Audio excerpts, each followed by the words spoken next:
வணக்கம் மக்களே, welcome to Narmi tax. இன்னைக்கு நம்ம என்ன பார்க்க போகிறோம்னா, ஈசனாரின் மேல் பக்தி கொண்டு அவர் தம் புகழை பாடி பரவிய 63 நாயன்மார்களில் ஒருவர் காரைக்கால் அம்மையார்.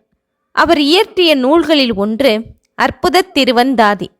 அதில் பாடல் 11ஐயும் அதன் பொருள் விளக்கத்தையும் இங்கு காணலாம்.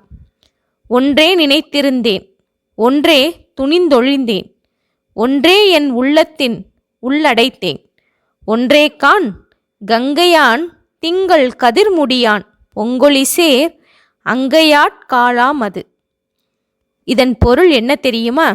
கங்கையையும் திங்களையும் அடிந்த முடியன், அனல் ஏந்திய கையன் ஆகிய இறைவனுக்கு ஆளாதல் ஒன்றையே ஆராய்ந்து அதுவே உண்மை எனத் துணிந்து அதையே உள்ளத்தில் நிறுத்தி வைத்தேன் என்கின்றார் காரைக்கால் அம்மையார்.